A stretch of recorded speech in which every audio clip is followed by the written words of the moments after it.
T20 ప్రపంచ cup ముగిసిన తర్వాత స్టార్ ఆటగాళ్లు రోహిత్ శర్మ, విరాట్ కోహ్లీ, జడేజా ముగ్గురు కూడా రిటైర్మెంట్ ప్రకటించిన సంగతి తెలిసిందే.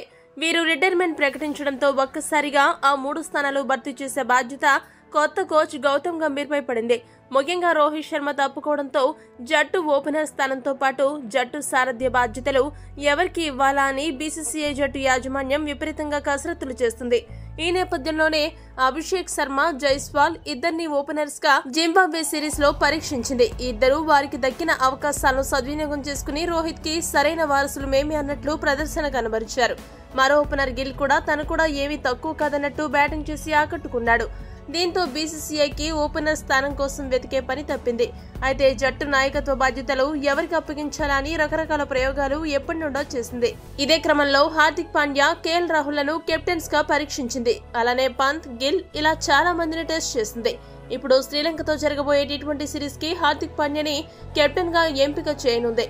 అయితే హార్దిక్ ఈ ఒక్క సిరీస్ లోనే టీ20కి కెప్టెన్ గా ఉంటాడా లేక శాశ్వతంగా టీమిండియా టీ20 కెప్టెన్ గా కొనసాగుతాడా అనే ప్రశ్నలు వెల్లువెత్తుతున్నాయి. అయితే ప్రస్తుతం అందుతున్న సమాచారం ప్రకారం హార్దిక్ పాండ్యాని బీసీసీఐ పర్మనెంట్ టీ20 జట్టు కెప్టెన్ గా కొనసాగించబోతుందనే వార్తలు నేషనల్ మీడియాలో చక్కర్లు కొడుతున్నాయి. అధికారికంగా బీసీసీఐ ఈ విషయాన్ని త్వరలోనే ప్రకటించనుంది.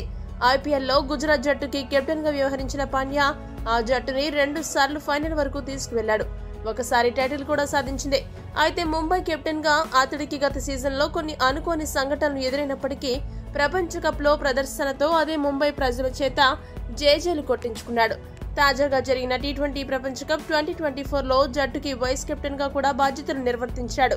కాబట్టి అతడి కంటే బెస్ట్ కెప్టెన్ ప్రస్తుతం ఎవరూ లేరని భావించిన బీసీసీఐ హార్దిక్ పాండ్యాని శాశ్వత టీ20 జట్టు కెప్టెన్ గా నియమించనుంది. మరి హార్దిక్ పాండ్యాని పర్మనెంట్ టీ20 కెప్టెన్ గా నియమించడంపై మీ అభిప్రాయాన్ని తెలియజేయండి. మరిన్ని అప్డేట్స్ కోసం మా ఛానల్ సబ్స్క్రైబ్ చేసుకోండి.